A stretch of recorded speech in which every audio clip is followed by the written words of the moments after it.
Hi there, thank you for joining me. It's Ray from Tarot Living. Today we are going to review the beautiful deck, the Tarot Illuminati. So the Tarot Illuminati, the artwork was created by Erik Dunne, and it was released in May 2013.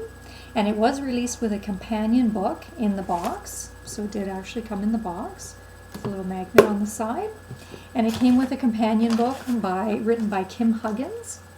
And so this is the companion book. So it's a nice size book, and it actually has color pictures and full color pictures for the major arcana, and then a half page for the minor arcana.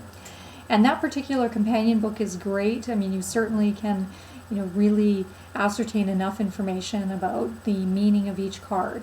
However, if you're going to really get into the Tarot Illuminati, you must get the complete guide to the Tarot Illuminati, which is it was originally released in an ebook and was subsequently printed in November 2013 in a hard copy. So it's Complete Guide to the Tarot Illuminati by Kim Huggens.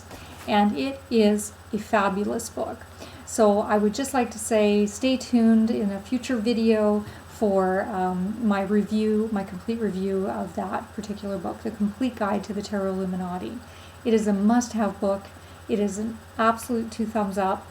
It is fantastic, and she includes my favorite part, which is the astrological attributions, and the way that she describes each card. You can tell that she's using a lot of the keywords for the astrological attributions, which I really enjoy. So I will do a full review on that. However, for now, let's review the cards and some of the aspects of them. So this particular card deck in the companion book, they actually talk a little bit about the meaning of the title or the name of the deck that they came up with. So the Tarot Illuminati, I guess it relates back to a Latin word, illuminatus, or illuminatus, which means enlightenment. And there was a lot of enlightenment or revelation and the concept of light that was really at the core of, I think, creating the deck. And so they wanted a lot of light and spirituality and the sense of moving to enlightenment to kind of be, depicted in the images within the cards. So it's a very spiritual kind of undertaking, I think, because you can really tell there's depth, not only in the cards, but also in the writing that Kim Huggens has done. So the deck itself, of course, we know it's split into the 4 suits, and so Erik has done a lot of traveling, I believe, in his previous years. And so one of the things that he did that I thought was very interesting is that he combined or connected a culture or an ethnicity with each of the suits. So the Pentacles, for example, in this particular deck, is depicted by an Oriental culture. And the cups are depicted by kind of a fantasy culture. And so there's a lot of otherworldly kind of images that are within the deck. And the wands are depicted by Persian culture, which has to do a lot with his previous travels. And the swords are really Elizabethan inspired, that era. So there's a distinct kind of quality and energy to each of the suits and each of the elements, which I find really interesting. I really liked that. So let's get into some of these cards. First of all, I would like to say, just as a general overview of the quality, it's top-notch quality. So here's an example of the cards, the Gilded Edge, so you can see that. And if you look at the actual thickness of that cardstock, it's excellent. It's not really super bendy. It's not thin. It is an excellent cardstock, but yet still, really decent and easy to work with. The size is excellent. It's bigger than a regular playing card, but it's not so large like Druidcraft that you can't manage it, sort of thing. And I love the fact that there's no borders on it. So those are some of just an overview of the quality of it. So it's excellent. So some of the actual images that I absolutely love is the Fool card. That is my favorite Fool card of any deck. I think that the connection of the colors, the opposite color of the orange and the blue, and just some of the mangoes that are in there are so complementary and so beautiful. And the Two of Swords I absolutely love. I think it's just the color of her dress, that kind of muted blue, that kind of gray blue.